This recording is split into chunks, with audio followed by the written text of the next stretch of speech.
Hi ಎಲ್ರಿಗೂ ನಮಸ್ತೆ. ನಾನು ನಿಮ್ಮ ನಾಗೇಂದ್ರ ಅರಸ್ ಮಾತಾಡ್ತಾ ಇದ್ದೀನಿ.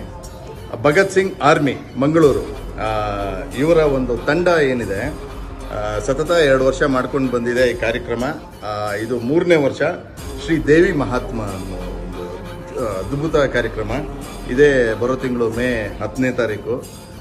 ಇದರಲ್ಲಿ ವಿಶೇಷ ಏನಂದರೆ ಈ ದೇವಿಯ ಒಂದು ಏನು ಅವರ ಒಂದು ಕಥಾಂತರ ಏನಿದೆ ಅದನ್ನು ಒಂದು ನಾಟಕ ರೂಪದಲ್ಲಿ ನೀವು ನೋಡಬಹುದು. ಆಮೇಲೆ ಭಕ್ತಾದಿಗಳಿಗೆ ಅಂದ್ಬಿಟ್ಟು ಅನ್ನ ಸಮರ್ಪಣೆ ಇದೆ. ಆಮೇಲೆ ಇದು 3 ಗಂಟೆಗೆ ಶುರುವಾಗುತ್ತೆ. ಅದು ಇಲ್ಲಿ ಪೂರ್ವ ಮೈದಾನದಲ್ಲಿ ಮಂಗಳೂರಿನಲ್ಲಿ. ಲಾಸ್ಟ್ ಟೈಮು ನನಗೆ ಹೋಗೋಕ್ಕಾಗಲಿಲ್ಲ, ಮಿಸ್ ಆಯಿತು. ಆದರೆ ಈ ಸರಿ ಖಂಡಿತ ನಾನು ಈ ಒಂದು ಕಾರ್ಯಕ್ರಮಕ್ಕೆ ಬರ್ತೀನಿ ಮೇ 10ನೇ ತಾರೀಕು. ಆಮೇಲೆ ದೇವಿಯ ಆಶೀರ್ವಾದ ಪಡೆಯೋಣ. ಎಲ್ಲರೂ ಬನ್ನಿ, ಒಳ್ಳೆಯದಾಗಲಿ. ಎಕ್ಸ್ಪೆಷಲಿ ಈ ಒಂದು ಕಾರ್ಯಕ್ರಮ ಮಾಡ್ತಿದ್ದಾರಲ್ಲ ಭಗತ್ ಸಿಂಗ್ ಆರ್ಮಿ, ಅವ್ರಿಗೆ ಒಳ್ಳೆಯದಾಗಲಿ. ಅವ್ರ ಕಡೆಯಿಂದ ನಮಗೂ